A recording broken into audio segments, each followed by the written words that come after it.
Friends, शिक्षा education classes में दोस्तों आप सभी का स्वागत है।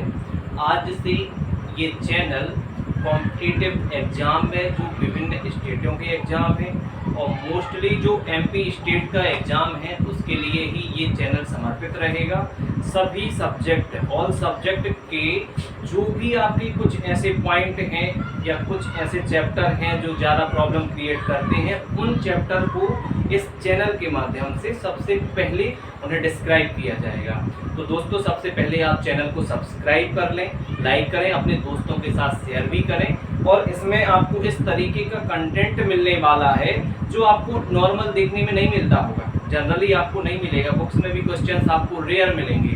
तो दोस्तों इसी के साथ मैं बता दूं आपको, यहाँ पर ये special MP Vyapam police constable जो आपका 8 जनवरी से होने वाला है, एनटीपीसी आपका सेकंड स्टेज आगामी एग्जाम है, ग्रुप डी भी आपका होने ही वाला है और साथ में एसएससी, जीडी, सीजीएल विभिन्न कॉम्पिटिटिव एग्जाम है ना। क्योंकि ये सब्जेक्ट वाइज आपको यहाँ पर पढ़ाया जाएगा, कोई ऐसा नहीं है कि स्पेशल। तो सब्जेक्ट वाइज में तो ऐसा है, आपने मैथ रेडी की तो एग्जाम कोई सा भी हो वहाँ आपसे यदि मैथ आती है, यदि आपको कोऑर्डिनेट ज्योमेट्री आ रही है तो कोई भी एग्जाम हो आप क्वेश्चन को कर देंगे।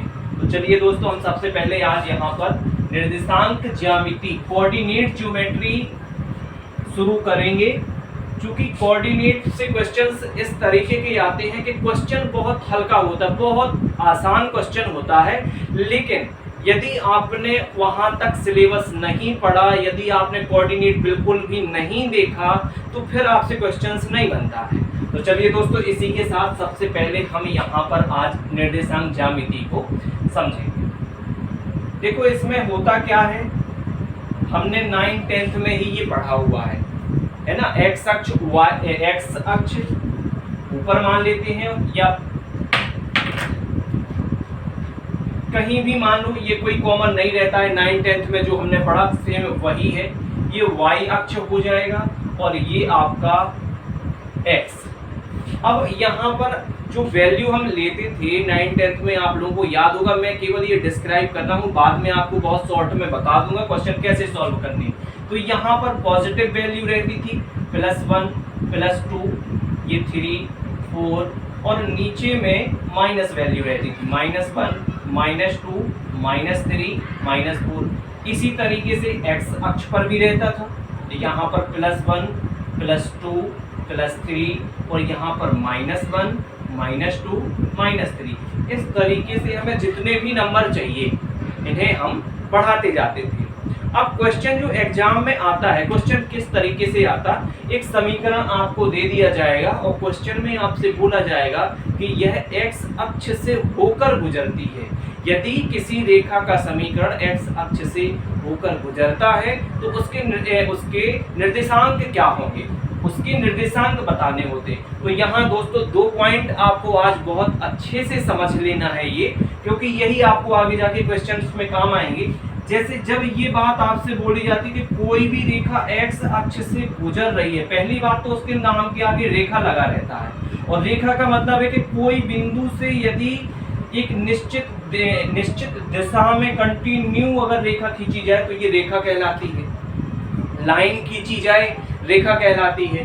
तो जब ये बोला जाता है कि x अक्ष से गुजरेगी और जब ये x अक्ष से गुजरती है तो यहाँ पर जो y की वैल्यू है ये वाली ली जाएगी। तो y यहाँ तो x की भी 0 होती है और y की भी 0 होती है, दोनों होती है। तो ये बात आप याद रखना, जब यहाँ पर x अक्ष से कोई रेखा गुजरे, जब x अक्ष से गुजरे उस टाइम पर, उस समय हमें y बराबर 0 लेना है, ठीक है।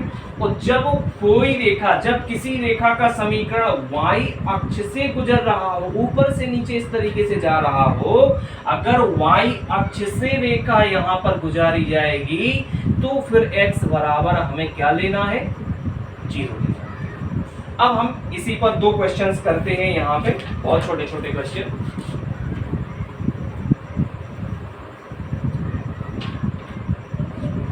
रेखा 2x + 3y = 12 x अक्ष से होकर जाती है। एक्स अक्ष से होकर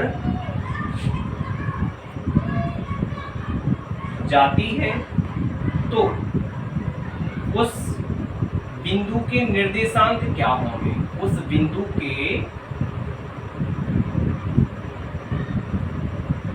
निर्देशांक क्या होंगे? ये क्वेश्चन आपका एनटीपीसी रेलवे में आया हुआ है, 2016 में क्वेश्चन ये पूछा गया था। तो देखो, ज्यामिति, कोऑर्डिनेट, ज्योमेट्री एक ऐसा चैप्टर है जहां से क्वेश्चन आपको देखने को मिलना ही मिलना है, और व्यापक में तो स्पेशल मिलना है।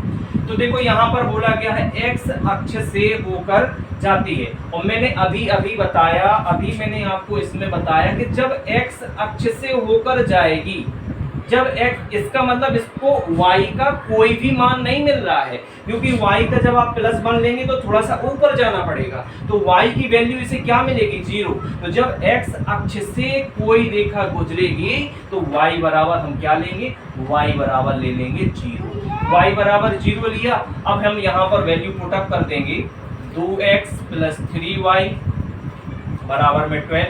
y का मान हमें यहाँ 0 रखना है। 2x + 3 गुणा में 0 बराबर में 12। ये हो जाएगा 2x, ये 0 ही हो जाएगा, बराबर में 12, 2 छक्के 12। तो x की जो वैल्यू आई, x का जो मान आया वो कितना आ गया? 6 आ गया। अब हमें चाहिए क्या थे भैया? निर्देशांक चाहिए। तो y का मान 0 हो गया और x का मान 6, निर्देशांक हो जाएंगे आपको। पहले हम x लेते हैं, हमेशा याद रखना, हमेशा जो निर्देशांक होते हैं आपके x और y के रूप में होते हैं, तो पहले x का मान लेंगे और फिर हम वहां पर y का मान लेंगे। तो जो निर्देशांक हो जाएंगे आपके 6 और 0, ये आपका आंसर हो जाएगा। तो इससे आपका कॉन्सेप्ट जरूर रेडी हुआ होगा, हमेशा के लिए याद हो जाएगा कि हमें ये याद रखना है, अगर x अक्ष से गुजरी लाइन तो फिर y बराबर 0, अगर y अक्ष से गुजरी लाइन तो फिर x बराबर 0। याद रहेगा। अब हम इसी क्वेश्चन को थोड़ा सा चेंज करते हैं। यदि क्वेश्चन आपका यही रहता, रेखा का जो समीकरण है वो यही रहता, और यहां पर जो अक्ष है ये बदल दिया जाता, ये आपसे बोल दिया जाता y अक्ष से यदि होकर जाती है तो उस बिंदु के निर्देशांक क्या होंगे? अब यहाँ पर y अक्ष से गुजारना है हमें। ये देखो x अक्ष था, ये y था, तो अभी x से जब हमने रेखा निकाली तो y बराबर 0। अब हमें रेखा कहाँ से गुजारनी है भैया? हमें y से गुजारनी है। जब y से रेखा गुजरेगी तो x का मान क्या हो जाएगा? 0 हो जाएगा। यानी यदि y अक्ष से रेखा गुजरेगी तो फिर यहाँ पर x बराबर 0 हो जाएगा। x की वैल्यू क्या हो जाएगी? 0 हो जाएगी। हम यहाँ मान रख देंगे 2x + 3y बराबर में 12। हमें x बराबर 0 रखना है, यानी 2 गुणा में 0 + 3y बराबर में 12। 3y बराबर में 12 और y का जो मान आया कितना आ गया? 4 आ गया।